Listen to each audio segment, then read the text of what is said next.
Bismillahirrahmanirrahim. Assalamualaikum warahmatullahi wabarakatuh. Waalaikumsalam warahmatullahi. Alhamdulillahilladzi arsala rasulahu bil huda wa dinil haq yudhhirahu ala dini kullih wa kafa billahi shahida. Asyhadu an la ilaha illallah wa syarikalah wa asyhadu anna Muhammadan abduhu wa rasuluh. Allahumma shalli ala Muhammad wa ali Muhammad. Izin Pak Presiden. Izin heula Pak Presiden. Ngabadalan ya. Ngabadalan. Yang ngabadalan biasanya kawean. Ada satu pertanyaan, tapi ini menjadi inti sebuah kenabian. Jadi pertanyaannya, untuk apa Nabi diutus ke dunia? Biasa ngajawab 100.000 imah cash and carry ya. Pak Erwin, siap Erwin? Pak Presiden? Ya, naon jawabnya?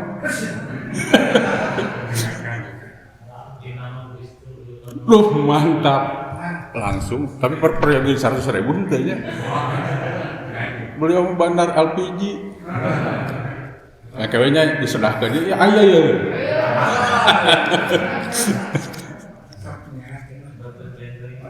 Oh, kenceng. Anjir tuh peryogi itu. Jadi terjawab sudah. Jadi si kanam beliau ngejelasinnya. Jadi inti kenabian ternyata sederhana ya. Yaitu menyempurnakan akhlak manusia. Jadi, tapi itu sangat komprehensif ya. Sederhana jawaban tadi. Jadi misi kenabian, the mission of sacred, misi suci Nabi itu adalah menyempurnakan akhlak.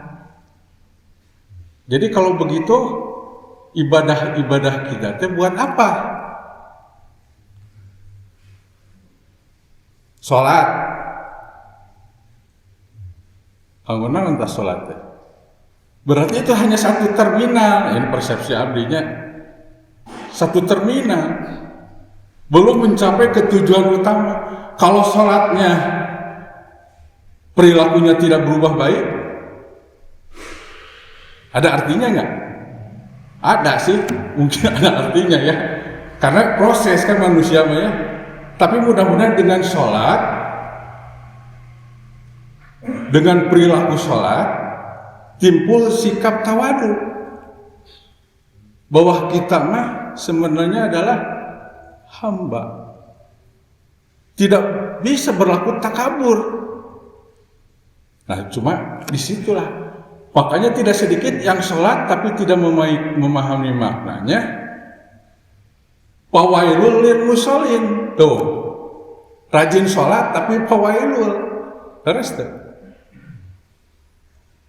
Jadi hati-hati. Makanya makna sholat misalnya bagaimana kita merendahkan kepala kita di lantai. Itu sikap tawadu. Ya. Bagaimana kita harus menyadari kehambaan kita di bawah, di atas keholikannya Allah Subhanahu wa Ta'ala. Nah, jadi baru satu terminal. Belum tentu orang rajin sholat bisa masuk surga.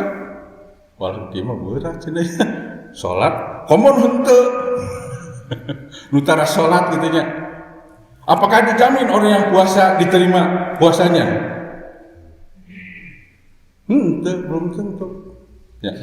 Banyak orang yang berpuasa katanya hanya mendapatkan haus dan dahaga tuh.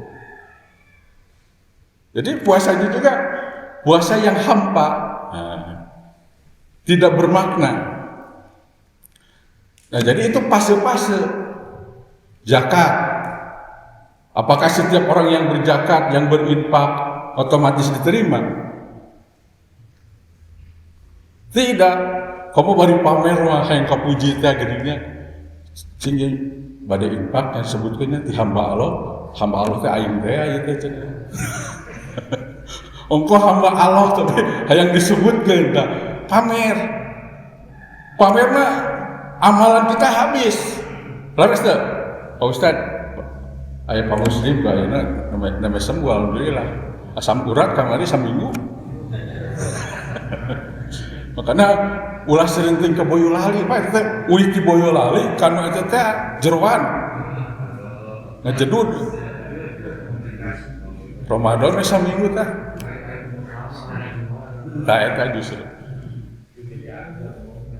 Nah jadi kamu akhirnya di era selfie-nya nah naon urang mah selfie ayeuna betul nggak?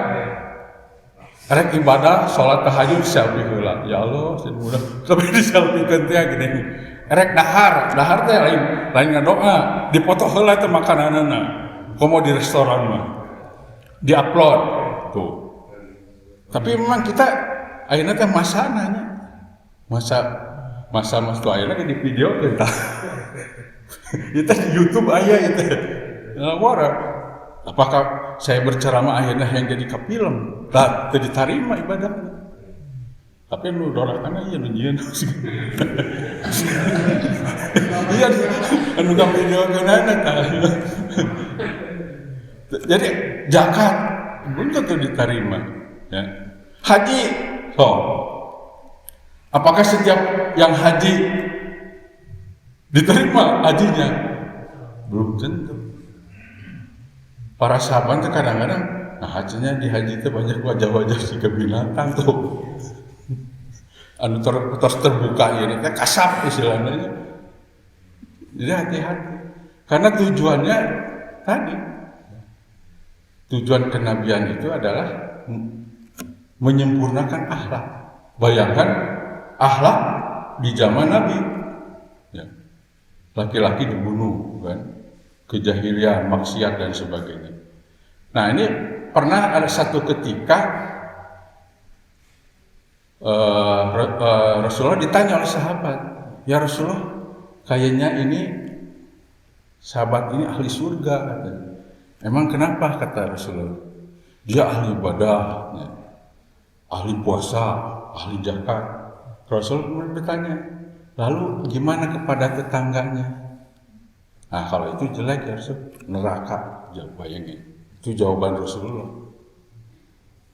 Jadi peribadatan kita menjadi tidak bernilai. Hati-hati ya, kita di dalam kehidupan bermasyarakat. Ya. Karena apa? Karena dengan masyarakat itu kan mindset aja beda, latar belakang beda. Apa yang kita lakukan belum tentu baik. Terus tuh. Nah disinilah salah satu sifat Rasulullah adalah apa?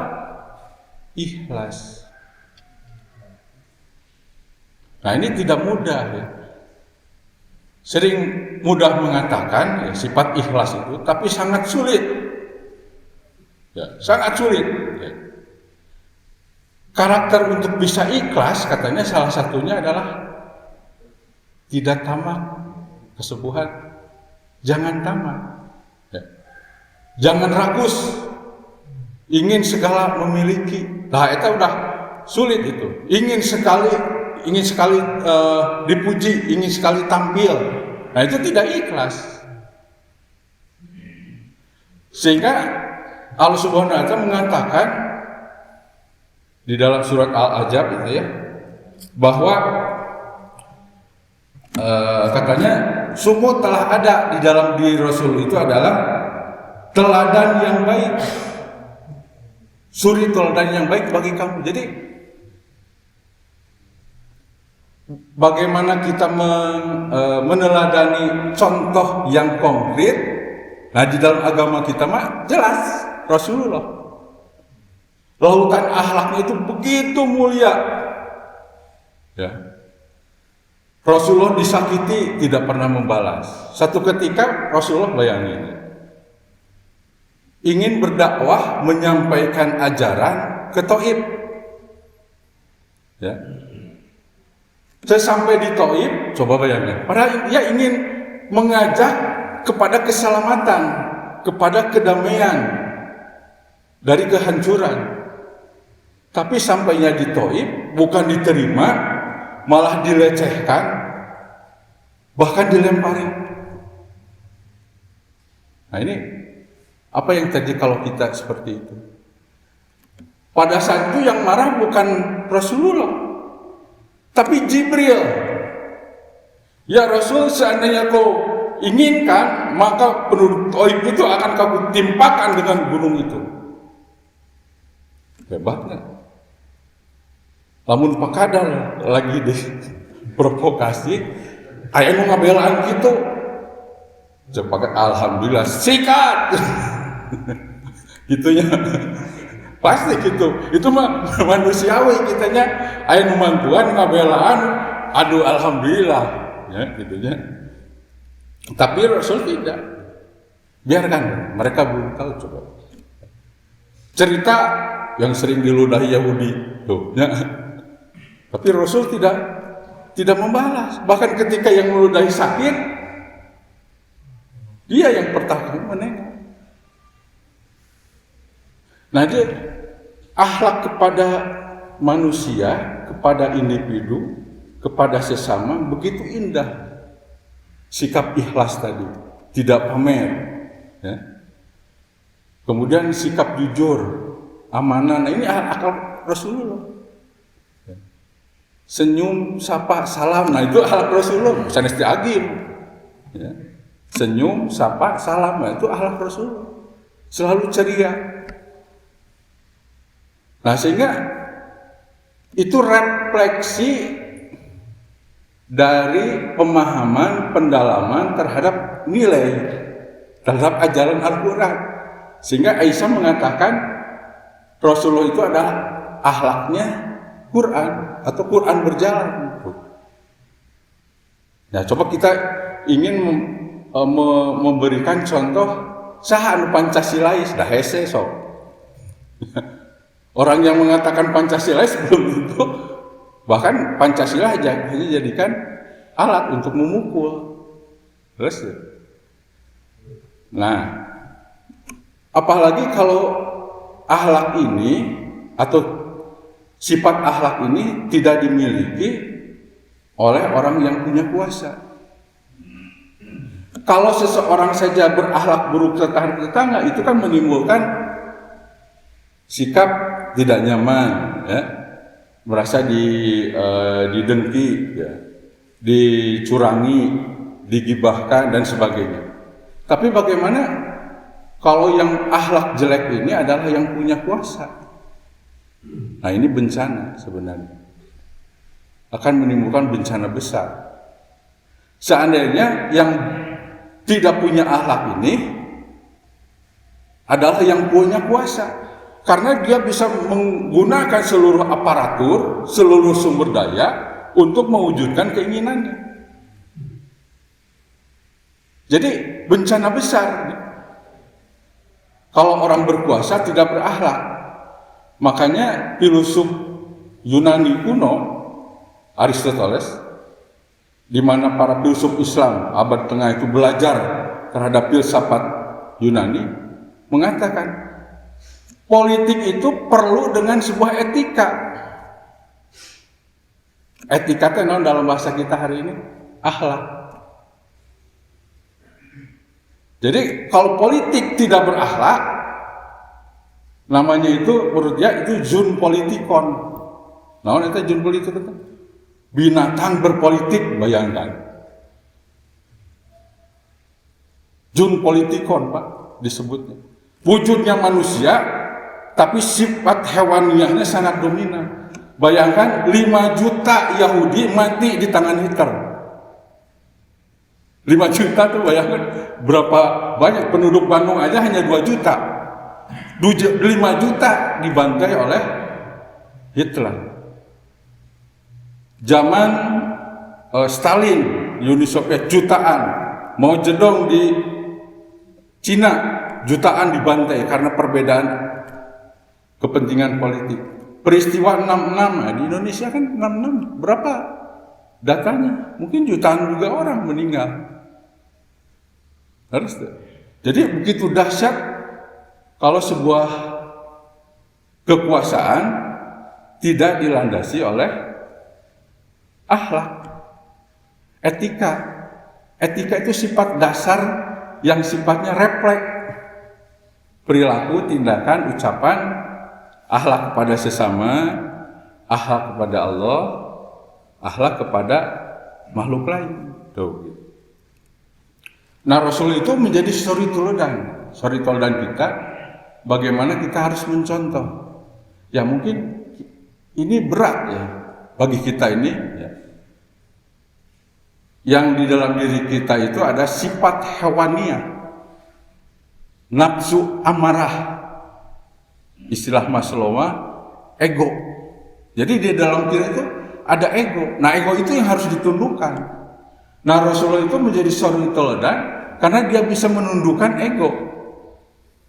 Coba, sebagai seorang pemimpin, dia masih tidur di atas pelepah kurma. Dia menaklukkan jazirah Arab. Kalau mau, seperti mungkin Kaisar Romawi, dia bisa tidur di atas ranjang-ranjang emas, ya, sutra-sutra di istana. Tapi Rasul tidak. Kata Rasul, carilah aku di sekitar orang-orang miskin, kaum mustad'afin. Mustad'afin dengan aku adalah seperti jari ini, sangat dekat. Jadi di sini memberikan sinyal bagaimana pemimpin itu harus peduli dengan orang kecil, orang tertindas. Ya. Bukan kekuasaan digunakan untuk kepentingan dirinya dan kelompoknya. Nah, oligarki itu yang terjadi sekarang. Kebetulan kemarin saya ke IKN, ya, survei ke IKN di Kaltim.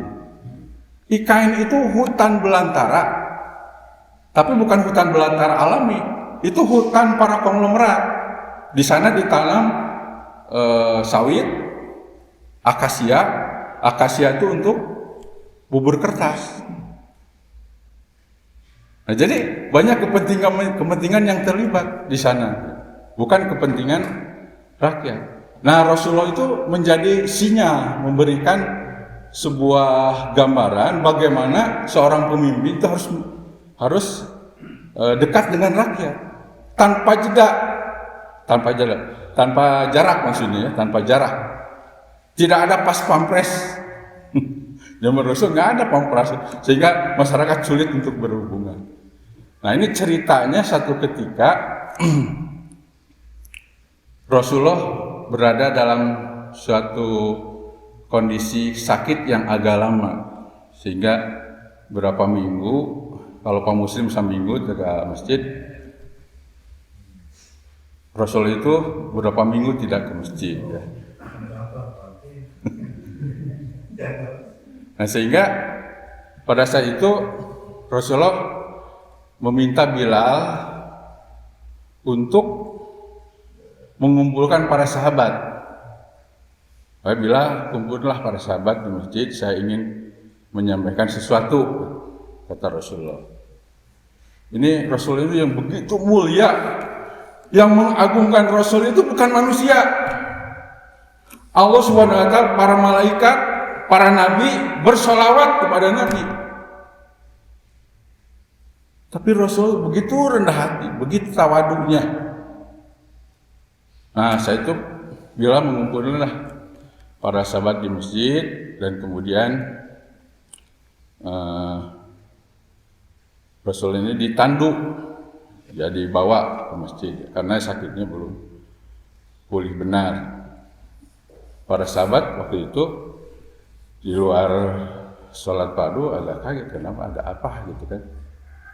Nah, kemudian setelah sampai di masjid itu, kemudian Rasul mengatakan, mungkin pada saatnya, katanya, dengan sakit saya ini, saya mungkin tidak akan lama lagi. Saya ingin, katanya, bertemu dengan Allah Subhanahu wa Ta'ala tanpa ada beban utang. kepada manusia. Nah, sekarang ingin saya sampaikan, jika ada yang merasa saya berhutang, maka saatnya lah sekarang, silakan kalian menyampaikan, saya akan melunasinya. Para sahabat termenung kan, bagaimana mungkin Rasulullah berhutang? Yang terjadi katanya mungkin seluruh sahabat berhutang, baik material maupun non material kepada Rasulullah. Heninglah para sahabat waktu itu. Nah, kecuali ada yang berdiri, Akasah namanya. Ya Rasulullah, jika seandainya ini hutang, maka saya ingin membayarnya. Apa yang terjadi waktu Akasah? Waktu itu di perang Uhud, Rasul memencut kudanya.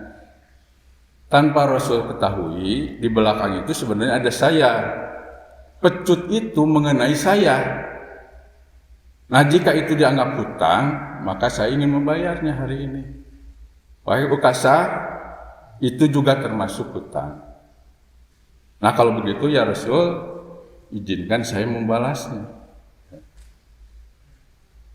Maka Rasulullah memerintahkan Bilal, wahai Bilal, ambilkanlah itu cemeti di rumah Aisyah.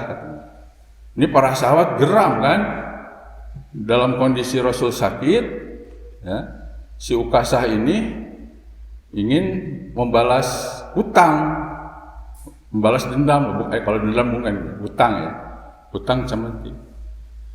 Sehingga Abu Bakar itu, wahai Ukasah, kenapa engkau dalam kondisi begini mau membayar mencambuk Rasul?